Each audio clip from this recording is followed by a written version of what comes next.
रतन टाटा को भारत रत्न देने की मांग, महाराष्ट्र कैबिनेट में पास हुआ प्रस्ताव। केंद्र को प्रस्ताव देगी महाराष्ट्र सरकार। रतन टाटा के योगदान को देखते हुए भारत रत्न देने की मांग करेगी महाराष्ट्र सरकार। रतन टाटा के अंतिम संस्कार में शामिल हुए केंद्रीय गृह मंत्री अमित शाह रतन टाटा को शाह ने दी अंतिम श्रद्धांजलि। एनसीपीए लॉन में रतन टाटा को श्रद्धांजलि देने वालों का तांता अजीत पवार और प्रफुल्ल पटेल ने श्रद्धांजलि दी। पूर्व केंद्रीय मंत्री शरद पवार भी रतन टाटा को श्रद्धांजलि देने पहुंचे। बेटी और सांसद सुप्रिया सुले भी साथ मौजूद रही। आरबीआई गवर्नर शक्तिकांत दास ने एनसीपीए लॉन जाकर रतन टाटा को दी अंतिम श्रद्धांजलि। कहा वो एक सच्चे दूरदर्शी थे, नैतिकता और कॉर्पोरेट प्रशासन में दृढ़ विश्वास रखते थे। आदित्य बिरला ग्रुप के चेयरमैन कुमार मंगल बिरला ने रतन टाटा को श्रद्धांजलि दी। कहा वो हमेशा देश हित के लिए सोचते थे। महाराष्ट्र में एक दिन के राजकीय शोक का ऐलान, रतन टाटा के निधन पर राज्य सरकार का ऐलान। राष्ट्रपति द्रौपदी मुर्मू ने रतन टाटा के निधन पर दुख जताते हुए लिखा, भारत के ने एक ऐसा आइकॉन खो दिया है जिन्होंने कॉर्पोरेट विकास को राष्ट्र निर्माण के साथ जोड़ा। पीएम मोदी ने रतन टाटा के निधन पर जताया शोक। उन्होंने एक विजनरी बिजनेस लीडर, दयालु आत्मा और असाधारण इंसान बताया। पीएम मोदी ने एक्स पर पोस्ट किया, लिखा, रतन टाटा का योगदान बोर्डरूम से कहीं आगे था। समाज को बेहतर बनाने के लिए उनका योगदान अहम था। पीएम मोदी ने नोएल टाटा से की बात, रतन टाटा के सौतेले भाई नोएल टाटा हो सकते हैं उत्तराधिकारी।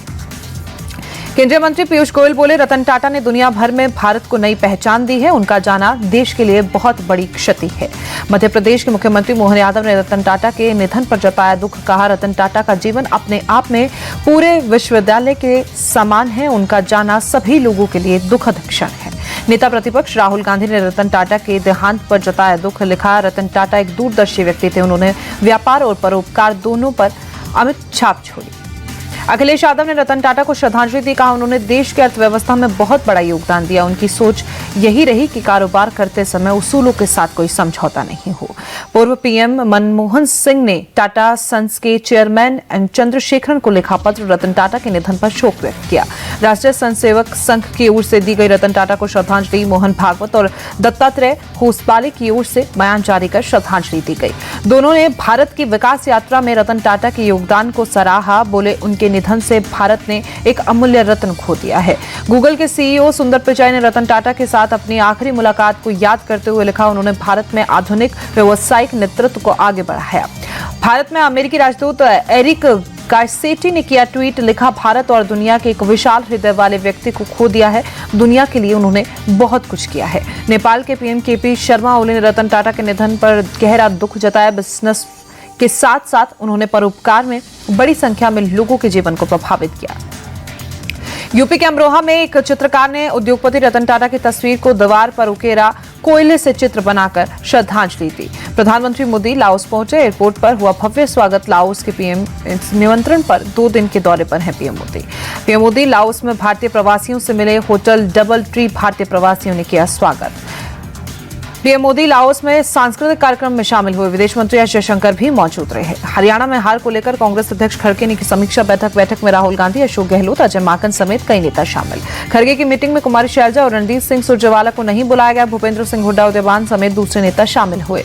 पटना में राजद दफ्तर के पास लगा पोस्टर में तेजस्वी को बताया टूंटी चोर, तो लालू यादव को बताया गया चोर, चारा चोर। पोस्टर में तेजस्वी का नाम बताया गया फेलिस्वी यादव। संजय राउत के खिलाफ भोपाल में एफआईआर दर्ज। राउत ने 2 दिन पहले ही की थी एमपी के लाडली बहन योजना बंद होने की बात। भोपाल बीजेपी की एक महिला कार्यकर्ता की शिकायत के आधार पर दर्ज हुए एफआईआर। लाडली बहना योजना को लेकर अफवाह फैलाने का आरोप। सीएम मोहन यादव ने संजय राउत को दी सलाह। कहा, चुनाव की वजह से जनता को ना बरगलाए। महाराष्ट्र की जनता आपके झांसे में नहीं आएगी। सीएम एकनाथ शिंदे बोले, लाडली बहना योजना सुपर हिट हो चुकी है, इसलिए विपक्ष चिंतित है। उनके पैरों तले जमीन खिसक गई है। महाविकास अघाड़ी में सीटों के बंटवारे पर अंतिम फैसला दशहरे के बाद होगा। एनसीपी शरद के नेता जितेंद्र आव्हाड ने जानकारी दी। उत्तर प्रदेश के पूर्व मुख्यमंत्री मुलायम सिंह यादव ने की आज पुण्यतिथि। सफाई में अखिलेश यादव ने श्रद्धांजलि दी। सीएम योगी ने मुलायम सिंह यादव को उनकी पुण्यतिथि पर याद किया, एक्सपोज पर श्रद्धांजलि दी। तमिलनाडु के सीएम एमके स्टालिन के भाई मुरसोली सेल्वम का निधन। स्टालिन ने एक्सपोज पर कहा, आज मैंने आखिरी कंधा खो दिया। रक्षा मंत्रालय की केंद्रीय कैबिनेट में 80,000 करोड़ के रक्षा सौदे को मंजूरी दी। अमेरिका से खरीदे जाएंगे 31 प्रीडेटर ड्रोन। रक्षा मंत्रालय नेवी के लिए 31 MQ-9 ड्रोन भी खरीदेगा। इस सौदे के तहत देश में तैयार किए जाएंगे 2 न्यूक्लियर अटैक सबमरीन। कोलकाता में आरजीकर मेडिकल कॉलेज के अनशन पर बैठे जूनियर डॉक्टर से मिले पश्चिम बंगाल के गवर्नर सीवी आनंद बोस, भूख हड़ताल वापस लेने की अपील की थी। राजस्थान के जैसलमेर में वक्फ बोर्ड की जमीन पर चला बुलडोजर, करीब 29 बीघा जमीन को अतिक्रमण मुक्त कराया गया। कार्रवाई के दौरान भारी संख्या में पुलिस के जवान तैनात रहे। वक्फ बोर्ड को 18 बीघा जमीन अलॉट है, लेकिन 47 बीघे पर किया गया था कब्जा। नगर परिषद ने अतिक्रमण को लेकर कार्रवाई की।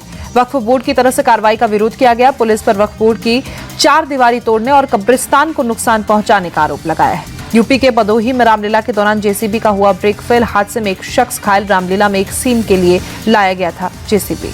बिहार के बेगूसराय में शिक्षक के विवादित बयान के बाद हंगामा, क्लास में पढ़ाने के दौरान हिंदू देवताओं को विशेष धर्म से जोड़ा। छात्रों ने टीचर की बात को अपने घर वालों को बताया, जिसके बाद लोगों में नाराजगी देखी गई। सांसद गिरिराज सिंह भी टीचर के बयान पर भड़के। यूपी के महाराजगंज के कस्टम विभाग की बड़ी कार्रवाई, चाइनीज लहसुन, चाइनीज आम और कीवी बरामद किया। कस्टम विभाग की कार्रवाई से तस्करों में मचा हड़कंप। कस्टम ने 13 टन चाइनीज लहसुन, 1.5 टन आम और 3,800 चाइनीज कीवी पर बुलडोजर चलाया। दिल्ली सरकार के मंत्री सौरभ भारद्वाज ने हेरिटेज वॉक का उद्घाटन किया। सीजन के पहले हेरिटेज वॉक से लोगों को मिलेगी इतिहास की जानकारी। शारदीय नवरात्र का आज 8वां दिन गुवाहाटी में मां कामाख्या देवी मंदिर में भक्तों ने पूजा अर्चना की। शारदीय नवरात्र के अष्टमी के अवसर पर विशेष आरती, दिल्ली के छतरपुर मंदिर में किया गई आरती। सूरत के अंबाजी मंदिर में मां दुर्गा की पूजा अर्चना, बड़ी संख्या में अंबाजी मंदिर पहुंचे श्रद्धालु। सीएम योगी ने बलरामपुर के मां पाटेश्वरी देवी मंदिर में पूजा अर्चना की। भक्तों का जाना हालचाल, बच्चों को दिए चॉकलेट और गायों को खिलाया गुड़। बिहार के मुख्यमंत्री नीतीश कुमार नवरात्रि के 8वें दिन मंदिर पहुंचे। पटना के शीतला माता मंदिर में पूजा अर्चना की। आंध्र प्रदेश के विजयवाड़ा कनक दुर्गा मंदिर में नवरात्र की धूम। नवरात्र के 8वें दिन बड़ी संख्या में पहुंचे भक्त। मथुरा में बनाया गया माता वैष्णो देवी का आर्टिफिशियल गुफा, भारी संख्या में भक्त देखने पहुंचे लोगों के लिए आकर्षण का केंद्र बना। गुजरात के साबरकांठा में मनाया जा रहा नवरात्रि महोत्सव, हजारों की संख्या में लोग हुए शामिल। गाने की धुन पर लोग झूमते नजर आए। भरूच में राजपूत समुदाय ने नवरात्रि में किया गरबा का आयोजन। महिलाओं और पुरुषों ने हाथ में तलवार लेकर किया गरबा। यूपी के मथुरा में पुलिस का फ्लैग मार्च, त्योहारों को देखते हुए एक्शन में नजर आई पुलिस। शहर में सुरक्षा का माहौल बनाने के लिए पुलिस ने की पहल। आईजीपी आगरा ने श्री कृष्ण जन्म स्थान में पीस कमेटी की बुलाई बैठक, लोगों से शांति और भाईचारा कायम रखने की अपील की। शहरवासियों को अफवाहों से बचने की सलाह दी। इसके बाद भारत का T20 सीरीज पर भी कब्जा। दूसरे T20 मैच में बांग्लादेश को 86 रन से हराया। 3 मैचों की सीरीज में 2-0 से आगे। भारत ने पहले खेलते हुए 222 रनों का लक्ष्य दिया। बांग्लादेश की टीम 9 विकेट खोकर 135 रन ही बना सकी। भारत की तरफ से नीतीश रेड्डी ने खेली 74 रनों की धमाकेदार पारी। रिंकू सिंह ने 29 गेंदों में बनाए ताबड़तोड़ 53 रन। हार्दिक पांड्या ने 32 रन बनाए। टीम इंडिया की शुरुआत खराब रही। 41 रन पर 3 खिलाड़ी लौटे पवेलियन। कप्तान सूर्य कुमार यादव, संजू सैमसन और अभिषेक शर्मा नहीं बना सके बड़ा स्कोर। बांग्लादेश की तरफ से रिशद हुसैन ने झटके 3 विकेट। तस्कीन अहमद, तंजीम हसन और मुस्तफिजुर को मिला 2-2 विकेट।